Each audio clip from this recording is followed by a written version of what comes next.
Hello, folks. This is your captain speaking. The podcast is beginning. Hello, everyone on Facebook. I'm Pat Schultz. I'm the owner and founder of Ready for Takeoff. And as a success coach, I like to invite guests onto my podcast who are living their dreams, breaking boundaries, and are helping other people to do the same. And so today I have Terese McGroarty, who is with FranNet, and Kristen Gordon, who is with Benetrends. And these two ladies work with individuals to help them make the dream come true of owning their own business. So I am going to ask Terese and Kristen just to give us a brief introduction about yourself, what you do, and why you do it. So Terese, let's start with you. Sure. Good morning, and thanks so much, Pat, for having me on this morning. I'm excited to share the dream of business ownership with people. And I'm a franchise consultant, so I help people explore owning a franchise. A lot of times you might drive down the street and say, oh, that franchise looks like a good one, or you're in a franchise and you go, oh, I should own one of these because the food is so good or whatever, but it may not be exactly a great fit.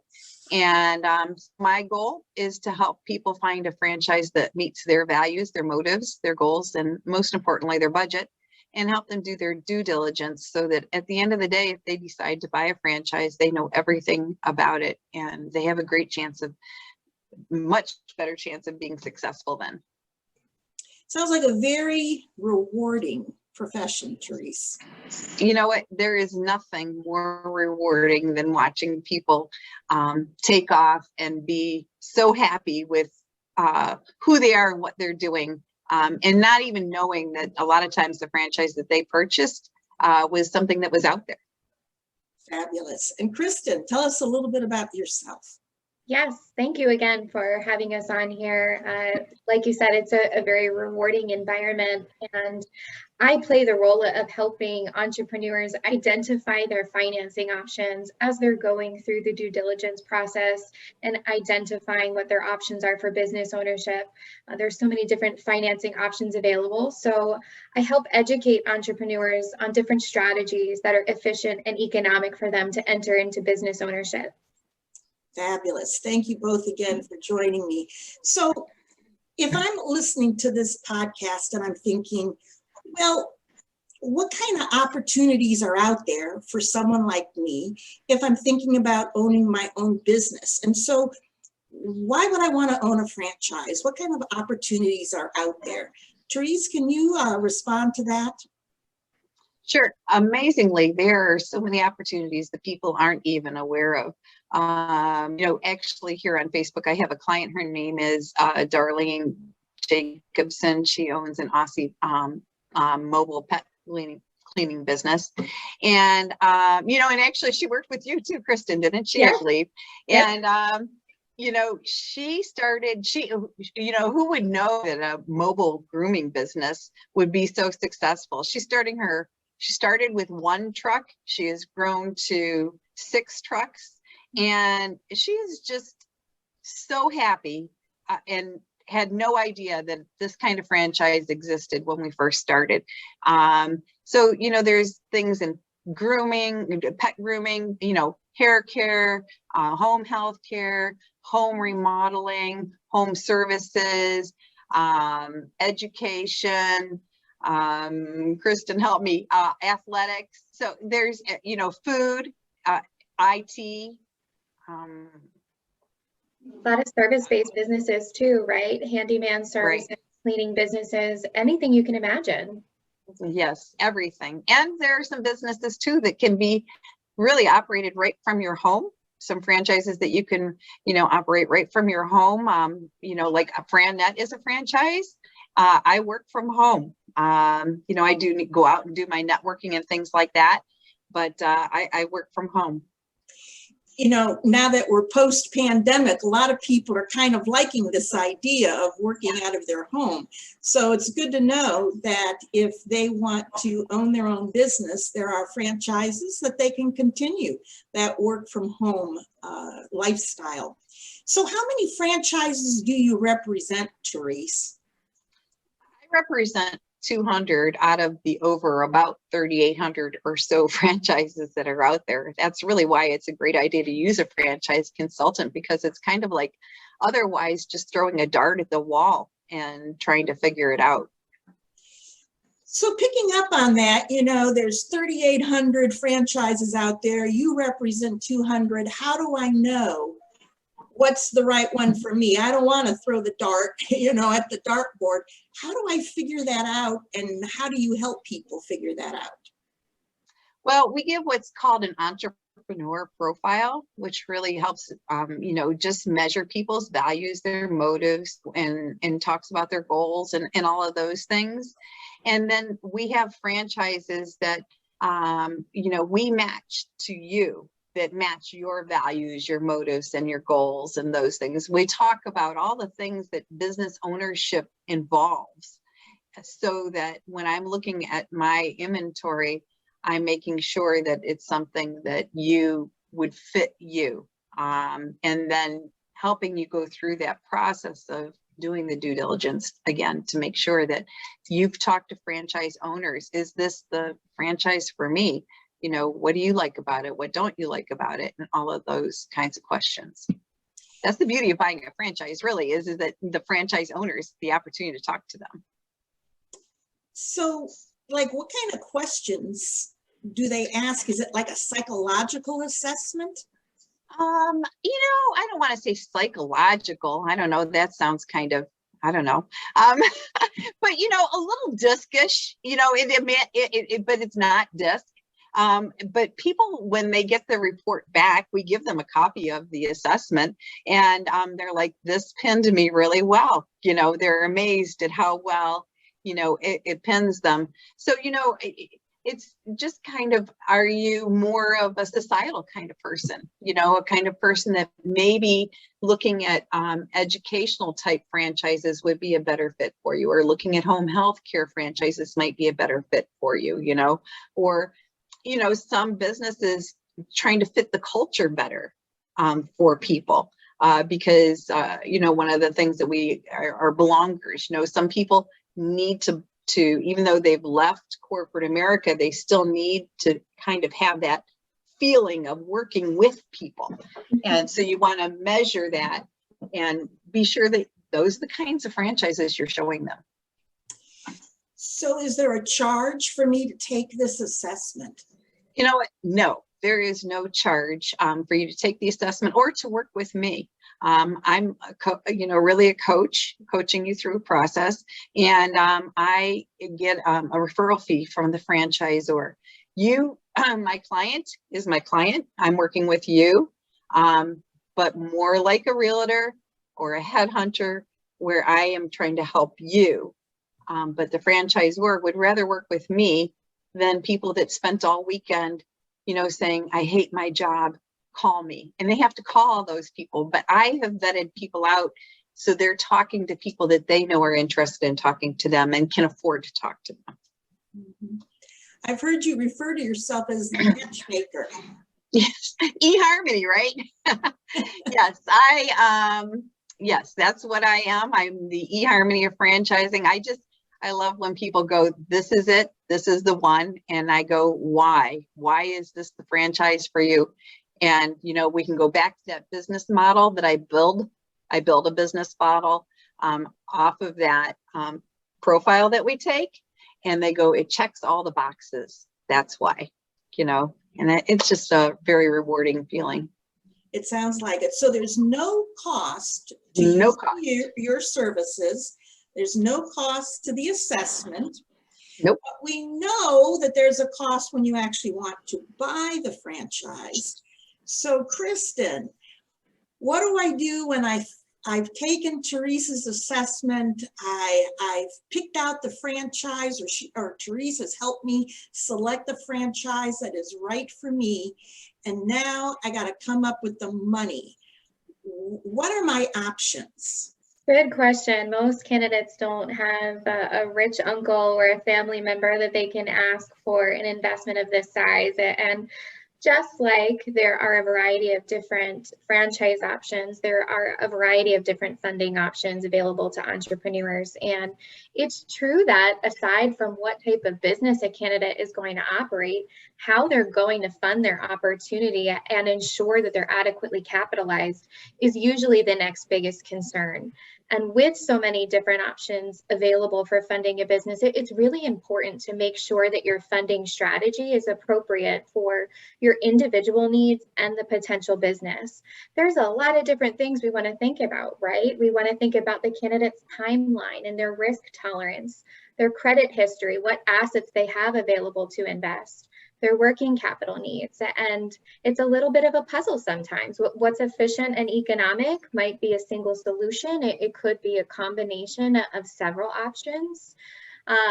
So I think it's important to start researching those options, working with a firm like Benetrends Financial that can help you identify what's appropriate for you and the investment that you're looking at.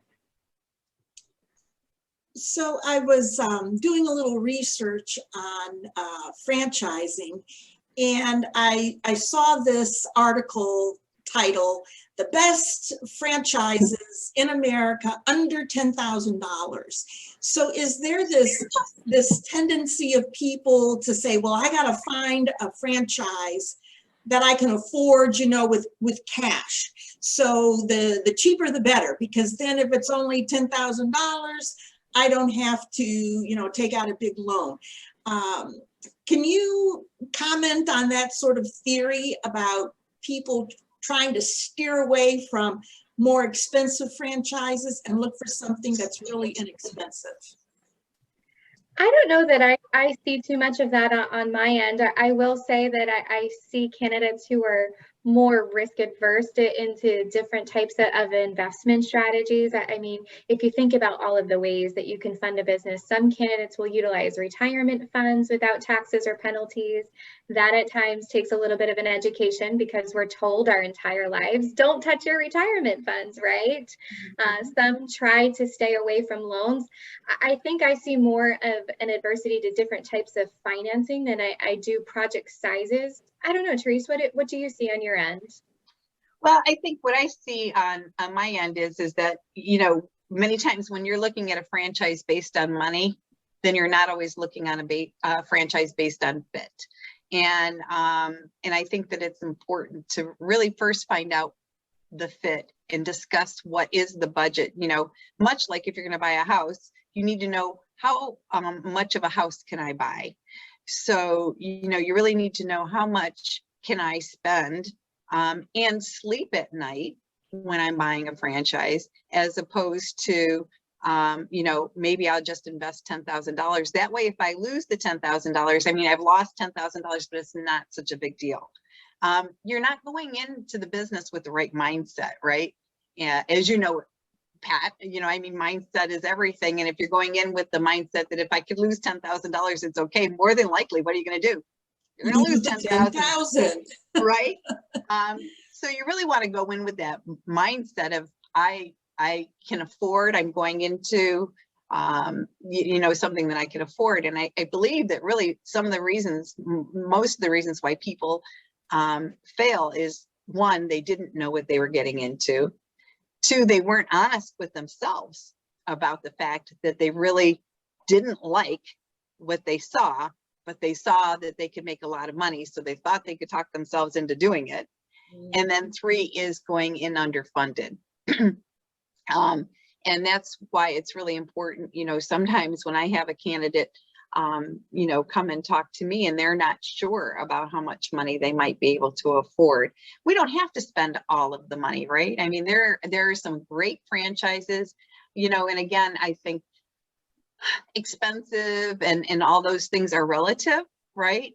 But, you know, I mean, there's some great franchises starting at that $60,000, you know, if it's a fit, you know, and you go all the way up to, you know, $1 bazillion. But, you know, there's a sweet spot of, probably around about $150,000. And there's great franchises and you're not buying yourself a job. I think that a lot of times that's something that people worry about, that they're buying themselves a job. But, if people are unsure about how much money they might be able to have, that's why I will have them talk to Kristen first, because Kristen is like I am, she's like she said, she just educates people. These are all your options. So there's no fee to learn about all of your options, right, Kristen? No, not at all. And many times it's helpful for clients to walk through a pre-qualification to understand what they can afford. Like Terese said, we can provide a pre-qualification that highlights an appropriate loan size or an appropriate project size, depending upon the financing vehicle that they are evaluating. A lot like when you're shopping for a home and you're pre-qualified for a mortgage to determine what size home is appropriate. So I just want to interject here for anybody who might be listening to this live.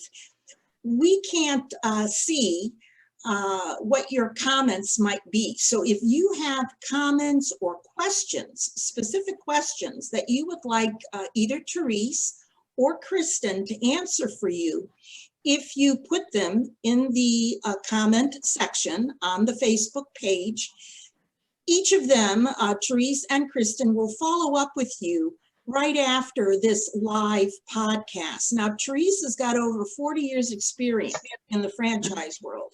And Kristen started when she was 12, and she has over 9 years in the funding space, okay? So these are two individuals who have a lot of expertise in this area. And so if you have questions that you would like to ask, especially if what Terese and Kristen are sharing create additional questions in your mind, please put them in the comment section, and these ladies will be able to follow up with you. So Kristen, you mentioned about all the different factors that go into funding. What exactly are the options? Like, where does the money come from? Is a bank the only way, a bank loan, is that the only way that I can get this money that I need? No, not at all. I will say that Small Business Administration, which is the typical loan for a project that's in the startup or expansion capacity, is a very popular option. But sometimes candidates don't realize that they can utilize their retirement funds without taxes or penalties through a program that's more widely known as the Rollover as Business Startups program. Other times, candidates, particularly in a low interest rate environment like we're in right now, are collateralizing free trading stock portfolios or equity in their homes. There's a variety of different strategies for funding a business. And like I said, sometimes it's even combining strategies that make sense for candidates, such as using retirement funds in conjunction with a small business administration loan to satisfy any equity injection or post-closing liquidity requirements that a bank may require of a candidate. So if I do go to a bank, is there like a candidate profile that they're looking for? You know, it's a tricky question because every lender is going to have a different appetite from two different perspectives, in all honesty. They're going to be looking for different credit boxes and borrowers profiles that appeal to them. And that's also true when it comes to different appetites or certain industries or types of businesses. And it's really for diversification purposes, right? That bank has to look at their active portfolio, the environment, their lending capabilities. So knowing which lender favors the concept that you're interested in and would favor you as a borrower is a little bit of a gray space. But luckily, there are institutions like Benetrends Financial who has a wide range of lending resources, and we can help partner you with the appropriate bank given your credit history, the amount of capital that you have to inject into the business. And like Terese said, making sure that we're not using all of your funds towards that equity injection, right? The bank doesn't want to see you fail. They want to see that you have some level of post-closing liquidity with the understanding that you're building a business and you may not be able to pull money out of it right from day one. You have to be able to cover your global debt service, right? Your living expenses. You got to keep a roof over your head, your kids fed, all of those important things as you're building that business and expanding. Can I ask, so Kristen, so what you're saying is I could go to a local bank and they may not have the appetite, to use the word you did, for restaurant concepts right now. You got right? it. But you might have a lender that does. That's or exactly you might right. go to a bank and they're not really right now doing athletic concepts, but you might have an SBA lender that is doing them right now. Every bank is different. Every bank is different. And that's true from the loan size too, right? You may approach a bank that's looking for sizes of 250,000 and higher, but you only need a loan of $100,000. There's a lot of different factors that are used to map out that bank strategy, but we have all of those resources to make sure we're partnering you with the appropriate institution. You know, Instead of going bank to bank, right? exactly. You would have to go to all these different banks. So Terese, you're the eHarmony, the matchmaker for people and the franchise. And Kristen, you're sort of like the matchmaker for the funding. All right, That's for right. the franchise. And I would imagine if you've never done anything like this before, it would be absolutely daunting to know, should I go to a bank? What are the other funding options for me? Which one is best for me? How do you make this all happen? And it makes me wonder, why wouldn't someone use your services? Both Terese and Kristen, why wouldn't someone want to use you? Well, for me, I would say that most people don't use me because they don't know I exist. Exactly. Okay. Well, I'm glad we have you on the air so people Yes. know that you exist. Remember, it's Terese McGroarty with FranNet, all right? And all her information is going to be in the comment section right after this podcast. What about you, Kristen? Why wouldn't people use you? I think it's the same thing as Terese. They probably just don't know that there are resources out there like that. It's amazing the amount of times I'm explaining the rollover as business startups programs to candidates, and they say, I've never heard of this before. And I say, I know, and it's been in existence for over 38 years. And they say, wait, what? It's just that there's the knowledge isn't always out there that programs or resources like Terese and myself exist. So again, folks, it's Kristen Gordon with Benetrends, all right? And there's no charge in going to you. None. That is There's no correct for charge. either Yes. one of you. Mhm. All right. So what are the big mistakes that people make? All right, if you know, what are the big mistakes people make when they go for a franchise? And what would you want them to know? What kind of advice would you want to give them as they go through the process? To keep their eyes open and to be always looking at the business model, because that's really what you're buying when you're buying a franchise. And when you're talking to the franchisees, you want to find out, does the model work? You know, I always encourage my clients to talk to at least 10 different franchisees. You know, you want to talk to someone that's been in that franchise a year, 5 years, and 10 years, you know, to get an idea of the spread of the length of time. And you want to talk to someone that's not doing well so that you kind of get an idea. You know, a lot of times talking to somebody that's not doing well, you hear why they're not doing well, and it has nothing to do with the franchisor. You know, talk to someone that's doing average and talk to someone that's knocking it out of the ballpark so that you know what the difference is. And that's the nice thing about, you know, legally, a franchisor has to have what's called an FDD, a federal disclosure document, that discloses all the franchisees in their network. And so I just say, close your eyes, you know, call 4 or 5 more other franchisees and, you know, ask those questions. Would you do this again? You know, I mean, that's a big, you know, tell all, right? Look, I'm thinking I really want to make about $150,000 a year. Is that a possibility? You know, what are some of the mistakes that you made that you would like to tell other people not to make? You know, those are some of them. I mean, I have a list of, you know, probably about 30 questions that I give to clients when they're starting to reach out to franchisors to ask different questions. But I think that that's the most important thing, is to make sure that you really, you know, appreciate that this is a marriage, right, between you and another company.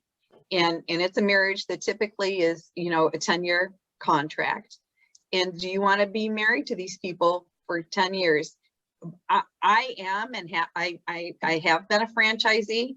I would not go into business any other way. I can't picture doing it any other way. You know, but you need to know that for yourself. I can't sell you, a franchisor can't sell you, and nobody should try to sell you. This should be something that from your heart and from the facts that you have gathered from your research, this is what I want to do. You mentioned business model. Can you just explain what you mean by different business models and how the business model ought to be right for you? Sure. So I build a business model when we talk. A lot of times, you know, people have never been in business, so they don't know what they don't know, and they don't know what they want. So, you know, when you first start with the business model, you talk about how many employees would you like working for you? You know, do you want to have your business where you work from home, or do you want to have maybe a retail establishment where people have to come into your establishment instead? Or do you need to have a small office outside of your home because you can't work from home? You know, what do you want to wear to work? You know, there are some people that still really want to wear a suit and tie to work. What kind of people do you want to work with? What kind of clients do you want? You know, B2B or, you know, B2C. So a variety of those things. And we talk about all of those things. And then that's how I match those franchises up. And sometimes as you're going through the franchise due diligence, you realize, I said I wanted retail, but maybe I don't, you know, and we can change what you're looking at as we're going through, because sometimes as you're going through the process, you learn something different. Fabulous. And so, Kristen, what are some of the pitfalls or challenges, or what advice would you give to people as they're going through the financial journey of getting the money to make their business ownership dream come true? Yeah, it's a great question. And I think there are two common topics that I see that I always encourage my clients to avoid if they can. The first one is not exploring all of your funding options to try to determine the best strategy for you. And I think the second is waiting until you've found the right business opportunity to start considering your funding options. It's always important to begin mapping out those strategies and trying to accomplish your funding parallel to your business search, especially in the lending environment. You don't want to find the perfect franchise opportunity in the perfect territory and then have to potentially wait 90 days to close on a small business administration loan. So starting your research as early as possible and keeping your eyes open, like Terese said. Very good, because I hadn't realized that. So you're on these parallel tracks while you're investigating what's the right franchise for me. I should also be looking at what's the best funding option, or what options do I have? What do I qualify for? So what is the time frame between me coming to you, Terese, saying, I want to own my own business and I'd like to consider a franchise, to getting the funding and making it happen? Is there an average timeline? Yeah. Go ahead, Teresa. Go ahead. No, go ahead. Either one of you. For me, you can really, between 60 to 90 days is really a franchise. You could, if you find and you're not working and your due diligence, you can do it all, that fast. It's based on your pace. There are times now finding that people are doing a little longer due diligence, but that has been in the past the average. Kristen? I think the funding timeline depends upon the type of funding you're accessing. If you're looking to utilize personal resources such as retirement funds or collateralizing a stock portfolio, since you're using your personal assets, that's going to be a shorter process. That's going to be something about 15 business days roughly. But bank financing is going to be significantly longer. I would say in today's environment, to go through the process of obtaining a small business administration loan from the point of application to closing on that loan is usually around 90 days. And I think what else is important to keep in mind is that time frame can be significantly impacted if your project involves real estate, right? Because you're going to go through the process of securing a site, leaseholder negotiations, general contractor proposals, and those things can take time and impact the small business administration loan. So what I hear you saying is it can be relatively short, okay? Of course, it depends on me getting everything together that I need to get together, but certain financing options, just because of what they are, usually take a certain period of time, but I can kind of speed that up if I'm on the ball and I do what I need to do as quickly as possible. Absolutely. Perfect way to say it. Okay. So before we wrap up, do you have any last words of wisdom for the people who are listening or will be listening to your podcast? The last thing that we didn't talk about that I didn't mention is that, there are many semi-absentee franchises out there nowadays. So, you may be working right now and thinking, I'm going to be retiring shortly, and but I'm not ready to fully retire. I just want to work some. And so there are many franchises out there now that, maybe you give it 20 hours a week, you manage a manager.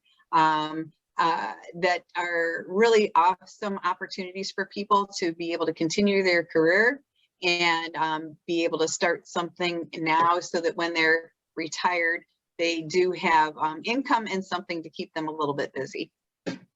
Fabulous. All right. Any last words of wisdom from you, Kristen? I would say I think one of the biggest questions that surrounds or gives caution to individuals who are considering business ownership is determining their fundability. And I am happy to provide that free resource and education, a free pre-qualification for anybody who's listening today to help them better understand what their wherewithal is so that they can begin that dream of business ownership. I really want to thank both of you. I find this very fascinating because I admit I don't know a lot about franchising, but business ownership, owning your own business, is a big dream of a lot of people in our country and our world. And franchising makes it possible. And when we rely on what our neighbor says or our brother or sister-in-law, what he or she says, we don't always get the full picture. And I really encourage people to talk to the experts, find out what the experts can tell you about franchise ownership. And you have two experts here with Terese and Kristen, and start exploring this. I want to thank everyone for tuning in. Again, my name is Pat Schultz. I'm a success coach, and I love featuring people who are making their dreams come true, breaking boundaries, and helping other people to do that. And again, owning your own business is a big dream for a lot of people. And literally listening to you, I can't imagine someone not wanting to immediately get in touch with you if they're thinking about owning a business. And so for everyone, just to be aware that Terese and Kristen will be putting all of their contact information in the comment section, and they will be answering any of the questions that you have submitted in the comment section. And if you didn't want to do that, once you get their contact information, you will be able to either call them or email them, and set up a Zoom meeting or an in-person meeting and explore how you can make your business ownership dreams come true. So ladies, thank you again. I learned so much. I just find it so fascinating. Terese, every time I hear you talk about franchising, I learned something new. Kristen, I had no idea, okay, about the different options out there. And it was just fascinating to hear this information, and I hope that people take advantage of it. So wish you ladies a good day. And again, thank you so much for being on my podcast. Thank you, Pat, so much for helping us educate people about a way to reach their dream. And thank you too, Pat, because you've been a big part of helping me reach my dreams and goals. So I appreciate you very much. And you're never too old and you're never too young. It's never too late to make your dream come true. All righty, I was also 9 when I started. You were If I had a penny for every time I heard that, I could retire. That's fabulous. All right, ladies, take care. Bye. Thank you. Bye-bye.